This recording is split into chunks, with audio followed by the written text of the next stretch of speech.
నమస్కారం పృథ్వీ గారు. నమస్తే. మనం చూస్తూ ఉన్నాం గత 2 రోజులుగా కోల్కతా ఇన్సిడెంట్ కేస్ గురించి. సరే ఒక్కసారి మనం ఆలోచిస్తే ఈ ఇన్సిడెంట్ ప్రతి అమ్మాయిని కావచ్చు, అలాగే ఎవరైతే తల్లి కాబోతున్నారో ఆ తల్లిని కనుక మనము అబ్బాయి కావాలా, అమ్మాయి కావాలా అని అడిగితే ఈ ఇన్సిడెంట్ చూసాక కూడా నాకింకా అమ్మాయి కావాలి అనుకోవడం నా తప్పే అవుతుంది అని అంటూ ఉన్నారు. అసలు నిజంగా వాళ్ళు అన్న దాంట్లో కరెక్టే అనిపించింది సార్. అవునమ్మా. ఈ ఇన్సిడెంట్‌ని ఎలా చూడాలి? ఇలాంటివి జరగకుండా ఉండాలి అంటే మనం ఎలాంటి జాగ్రత్తలు పాటించాలి అంటారు సార్? సిరి ఇక్కడ ఒక మనకి 8వ తారీఖున జరిగినటువంటి ఒక ఇన్సిడెంట్ సిరి ఇది. ఈ రోజున మనం 20వ తారీఖున వచ్చేసినాం. ఒక్కసారి కళ్ళు బయళ్ళు కమ్ముకు నేలకు పడిపోయిన సందర్భం. నిజంగా సార్ అసలు. ఎంత బయళ్ళు కమ్మిందంటే తలెత్తి చూస్తే తండ్రి నువ్వు వద్దు నాకు. నువ్వు రావటం నిజంగా నాకు శిక్షేనమ్మా. నీకు మళ్ళీ బాల్య వివాహాలు చేస్తాము. మళ్ళీ నీకు రక్షణ కల్పించలేనటువంటి అసమర్థుడైన తండ్రి కింద మేము రెండో పెళ్లి వాడి కట్టపెడతాం అనుకునేటువంటి పరిస్థితి వచ్చేసిందమ్మా. నేను అనుకుంటా ఉంటా, ఒకవేళ ఈ చనిపోయినటువంటి అమ్మాయి యముడి దగ్గరికి వెళ్ళుంటే మొదట ఆ అమ్మాయి యముడు ఓదార్చుతా, ఏంటమ్మా ఇంత త్వరగా వచ్చేసావు, ఏంటి నువ్వు చేసిన తప్పు ఏంటి, ఎందుకు ఇట్లా జరిగిందంటే నేను చాలా పెద్ద తప్పు చేశానండి, అందుకే చాలా త్వరగా ఇక్కడికి వచ్చేసానని చెప్పుకుంటుంది. ఏం సార్ ఆమె చేసిన తప్పేంటి అసలు? ఆడపిల్లగా పుట్టడమేనా? యముడికి కూడా ఇదే ప్రశ్న వచ్చిందమ్మా. యముడి అడిగిన ప్రశ్నకి ఏమందంటే, యముడు అనేకమైన ప్రశ్నలు వేశాడు. నా ఊహలో ఉన్నటువంటి ఆ సంఘటన చెప్తున్నాను. యముడు అడుగుతాడు, ఏం చేసావమ్మా నువ్వు? తప్పులు ఏమైనా చేసావా? మెడికల్ ర్యాంకింగ్లో ఏమైనా తప్పులు చేసావా? చేస్తుంటే చాలా బాగుండేదండి, నేను ఇక్కడికి వచ్చేదాన్ని కాదు. మరి నువ్వు ఏదైనా స్కామ్లు ఏమైనా చేసావా?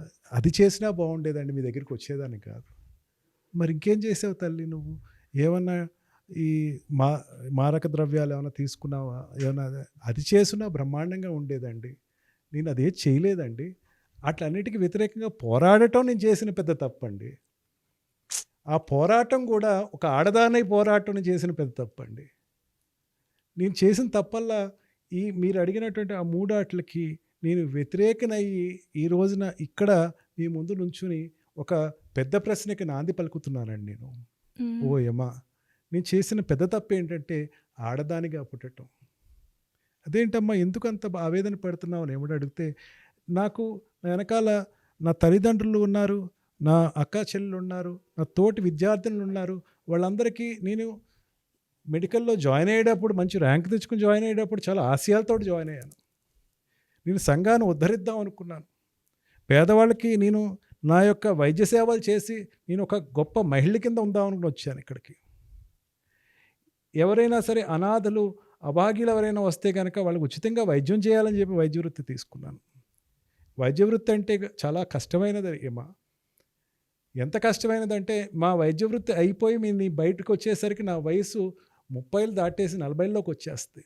అయినా సరే పర్లేదు, వైద్యం చేసేటప్పుడు ఆ ఆత్మ ఆనందాన్ని నేను పొందాలనుకున్నాను.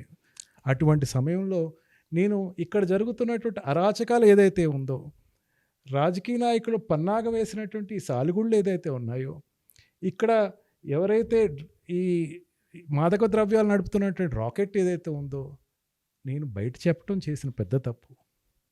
నేను స్టూడెంట్ కింద కొంచెం సంస్కరణ చేద్దాము, తర్వాత రేపు పొద్దున ఎవరికైనా తర్వాత నాకులాగా వచ్చేటువంటి ఒక మహిళకి రక్షణ ఉంటుందని చెప్పేసి నేను తీసుకున్న పెద్ద తప్పు ఏంటంటే బయటికి చెప్పటం.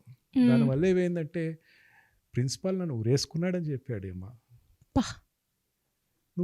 మీ అమ్మాయి ఉరేసుకుని చనిపోయింది, ఏదో బలమైన కారణంతో తను ఉరేసుకుని ఆత్మహత్య చేసుకుందని చెప్పి ప్రిన్సిపాల్ చేతులు దులిపేసుకున్నాడు. అతను నా ఉపాధ్యాయుడు నన్ను నింద పలికాడు, నా ఉపాధ్యాయుడు నన్ను తప్పుపట్టాడు. తండ్రి వయసు కోసం, తన రక్షణ కోసం, తన పదవి కోసం నాకు ఎవరైతే రక్షణ కల్పిస్తానో అని చెప్పిన పోలీస్ వాళ్ళు ఎవరైతే ఉన్నారో వాళ్ళని భక్షించారు యమా. ఎంత భక్షించారంటే ఆవేదనతోటి వద్దు నన్ను ఆపండి, ఏది చేయకండి అని చెప్పేసి అడిగిన నోటి మీద పిడిగుద్దులతోటి పెదాలు పగిలేటట్టు కొట్టారు. నేను కదులుతూ ఉంటే, అటు ఇటు కదులుతూ ఉంటే నా బొగ్గలు రక్కేశారు. నేను నిన్ను అఘాయిత్యం చేస్తున్నావు, మాకు నువ్వు ఖచ్చితంగా మాకు నువ్వు ప్రోత్సహించాలి అని చెప్పి దాన్ని వ్యతిరేకించినందుకు నడుము ఎరక్కొట్టారు. చనిపోయినా సరే పైకి వస్తున్న సమయంలో కింద చూస్తే ఆ మానవ మృగాలు నన్ను ఇంకా విచ్చలవిడిగా మానభంగం చేస్తున్నాయి ఏమా. ఎందుకు ఏమా నేను చేసిన పెద్ద తప్పు ఆడపిల్ల కింద పుట్టడం వద్దు ఏమా. నేను ఆడపిల్ల కింద పుట్టడం వల్లే జరిగినటువంటి దిగచ్చం. ఇంకా ఆడపిల్ల కింద పుట్టించడం తగ్గించేసేయడం మంచిదని చెప్పేసి నా అభిప్రాయం అని చెప్పినటువంటి ఆలోచన ఈ రోజున అక్కడ జరుగుతున్న చర్చ నా మదిలోకి వచ్చింది. సిరి, నిజమే సార్, మీరు చెప్తుంటే నాకు కూడా నిజంగా ఇప్పుడున్న ప్రజెంట్ సిచ్యువేషన్లో ఒక అమ్మాయి గడప దాటి బయటికి వెళ్ళింది అంటే మళ్ళీ అంతే సేఫ్గా తిరిగి వస్తుందా? ఇప్పుడు మెడికల్ ప్రొఫెషన్లోకి ఉన్నాం మనం. అక్కడ మనం చిన్నపిల్లలు ఆడపిల్లలు బయటకు పంపించేటప్పుడు తల్లిదండ్రులు ఏమని చెప్తారంటే బ్యాడ్ టచ్ అన్నది ఒకటి ఉంటుందమ్మా. ఎవరైనా సరే వాళ్ళు చూసే చూపులు వేరేగా ఉంటాయి. ఆకలి అన్నది తెలుస్తుంది, వాళ్ళ కళ్ళల్లో ఆకలి కనపడుతుంది, వాళ్ళు నిన్ను దగ్గరికి వచ్చి మాట్లాడే దాంట్లో ఆకలి కనపడుతుంది, కాస్త దూరంగా ఉండమని చెప్తారు. ఈ మెడికల్ ఫీల్డ్లో ఈ అమ్మాయి ఖచ్చితంగా ముట్టుకోవాల్సిన సందర్భం ఉంటుంది. ఆ ముట్టుకున్న మృగానికి ఏ ఆకలి ఉందో కూడా కనిపెట్టలేని పరిస్థితుల్లో ఆడవాళ్ళు ఉంటారు. మునుముందు ఆడవాళ్ళని మెడికల్ కోర్స్ చేయాలంటే నిజంగా ఈ సంఘటన ఆపేస్తేమని భయంగా ఉంది నాకు. ఎంత నర్రూప రాక్షసులు ఈ సమాజంలో ఉన్నారు అంటే, ఒక డాక్టర్ అంటే దేవత, ఒక దేవుడు ఉండే స్థానంలో ఉండే అమ్మాయిని బలత్కరించి ఒకడు కాదు ఇద్దరు కాదు దారుణంగా ఒకళ్ళ తర్వాత ఒకళ్ళు ఆ అమ్మాయిని చితక కొట్టి చాలా దారుణంగా ఆ లోపల ప్రొక్యూర్ అయినటువంటి స్పర్మ్ చెప్తుంది నిజం. ఏంటి ఇంతమంది పైశాచికులు ఇంకా ఉన్నారా? వాళ్ళు భార్యలు ఉన్నారు, వాళ్ళు ఏదైనా కామం వాచి తీర్చుకోవాలంటే అనేకమైన చోట్ల ఏంటి రక్షించేయటానికి వచ్చినట్టు డాక్టర్ మీద పడితే నిజంగా ఆడపిల్లల్ని బయటకు పంపించాలంటే గుమ్మం దాటి బయటికి వెళ్తూ ఉంటే అన్నలు కానీ తమ్ముళ్ళు కానీ మన ఇంట్లో తండ్రి కానీ చాలా భయపడేటువంటి పరిస్థితి వచ్చింది. ఇప్పుడు నెక్స్ట్ జనరేషన్ ఎవరైతే ఉన్నారో, ఇప్పుడు పెళ్ళిళ్ళు కావాల్సిన వాళ్ళు ఎవరైతే ఉన్నారో, భృగు హత్యలు మళ్ళీ పెరిగిపోతాయని భయంగా ఉంది నాకు. కడుపులోనే అబార్ట్ చేయించేటువంటి పరిస్థితులు మళ్ళీ సేమ్ సిచ్యువేషన్ వస్తాయి. చైల్డ్ మ్యారేజెస్ మళ్ళీ వస్తాయి. చిన్నపిల్లప్పుడే పెళ్లి చేసేద్దాం, లేకపోతే ఎవరికి బయట మనం భరించలేము, భారం అయిపోతుంది ఆడపిల్ల. ఇప్పటికే రేషియో వైజ్గా చూసుకుని ఏ మతస్థులైనా ఏ కులస్తులైనా ఆడవాళ్ళు తగ్గిపోయారు రేషియోలు. అవును, ఇంకా తగ్గిపోయి ఏ స్థాయికి వచ్చేస్తారంటే ఒక అమ్మాయికి ఒక 10 మంది కాంపిటేటర్స్ అయిపోయే పరిస్థితి వచ్చేస్తారు. ఆడవాళ్ళు ఇంకా మేము మేము వద్దులేమండి, ఆడవాళ్ళు వద్దు. ఏదైతే మగవాడైతే ఏదో వాడు బాధపడతాడు, ఆడపిల్లని మేము పెంచలేము, రక్షించలేము. రక్షించేటువంటి వాళ్ళే భక్షిస్తున్నారు బయట. ఆడది అందంగా పుట్టడం తప్ప అనిపిస్తూ ఉంటుంది ఒక్కోసారి. అసలు ఆడదన్లా పుట్టడమే తప్ప అనిపిస్తుంది.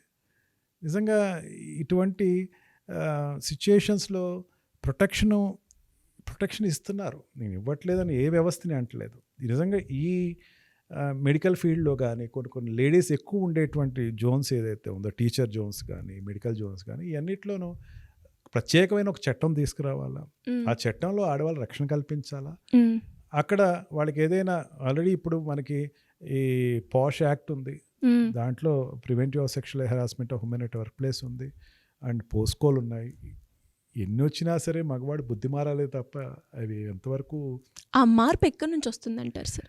తల్లిదండ్రుల దగ్గర నుంచి రావాలి. సరే, తల్లిదండ్రులే ఒక దోమ కుడతా ఉంటే దాన్ని ఎట్లాగా మనం కొట్టి చంపేస్తాము, మన మీద ఒక ఈగ వాళ్తా ఉంటే ఎట్లా తోలుతాము, పిల్లవాడు చూస్తున్నా చేస్తున్నా తిరుగుతున్న ప్రదేశాలు ప్రతి క్షణం మగవాడైనా ఆడవాళ్ళైనా గ్రహించకపోవటం నిజంగా తల్లిదండ్రులు చేసిన పెద్ద తప్పు. తల్లిదండ్రులు 16-17 ఏళ్ళు వస్తున్న పిల్లవాడికి ఒకప్పుడు, ఇప్పుడు 14 ఏళ్ళ నుంచే ఉండేటువంటి ఆడపిల్ల కానీ అబ్బాయి కానీ వాళ్ళు కొంచెం సెన్సస్ పనిచేయటం వరకు, అంటే 24 ఇయర్స్ వరకు వాళ్ళని నిజంగా 360 యాంగిల్స్లో వాడిని పర్యవేక్షిస్తే వీడు ఇంకొకళ్ళని తప్పు చేయనివ్వకుండా ఆపుతాడు, వీడు తప్పు చేయడు. తల్లిదండ్రులు ఏమైపోయారంటే మెకానికల్ లైఫ్లో నేను చాలా బిజీ అయిపోయాను, నా కొడుకు ఏదో వాడు వీడియో గేమ్ ఆడుతూ ఉంటాడు, కాదు తప్పు అది. నిజంగా వీడియో గేమ్స్ ఆడుతున్నా లేకపోతే ఎక్కువ ఎక్సెస్గా వాడు ఏమైనా మీడియాలో ఉంటే కనుక వాడిని ఆపాలి, ఏం చూస్తున్నాడో తెలుసుకోవాలి. సర్వేలెన్స్ ఎక్కడో పెట్టడం కాదు, ఇంట్లో పెట్టు నువ్వు సర్వేలెన్స్. ట్రూ. బెడ్రూమ్లో పెట్టు సర్వీలెన్స్. వాడు పడుకున్న బెడ్రూమ్లో ఏం చేస్తున్నాడు, ఎవరితో మాట్లాడుతున్నాడు, ఆ ఫోన్కి నువ్వు కనెక్టివిటీ పెట్టు. చాలా కనెక్టివిటీస్ వచ్చేసినాయి, 360 యాప్స్ వచ్చేసినాయి, ఎక్కడ తిరుగుతున్నాడో చూసుకో నువ్వు. ఇవన్నీ చేస్తే కనీసం ఓకే నాకు ఎవరో చూస్తున్నారన్న భయంతో అయినా సరే ఆగేటువంటి పరిస్థితి వస్తుంది. అది ఆగనన్నాళ్ళు అది తల్లిదండ్రులు కానీ, టీచర్స్ కానీ, ఉండేటువంటి యాజమాన్యాలు కానీ, ఏదైనా పనిచేసే యాజమాన్యాలు కానీ కంట్రోల్ చేయలేకపోతే కనుక ఇటువంటి కలకత్తాలో జరిగేటువంటి ఈ సంఘటనలు ప్రతిరోజు పునరావృతం అవుతాయని అనుకుంటున్నాను. ఖచ్చితంగా సార్, మీరు చెప్పినట్టుగానే ఇంకా మళ్ళీ ఇలాంటి కేసెస్ గురించి మనం మాట్లాడుకోకూడదు అండ్ అలాగే ఇలాంటి ఇన్సిడెంట్ జరగొద్దు అని అనుకుంటున్నాను. ఖచ్చితంగా ఈ కేసులో ఆ అమ్మాయికి మాత్రం న్యాయం జరగాలని కోరుకుంటున్నాను. Thank you sir, thank you so Thank you much. very much.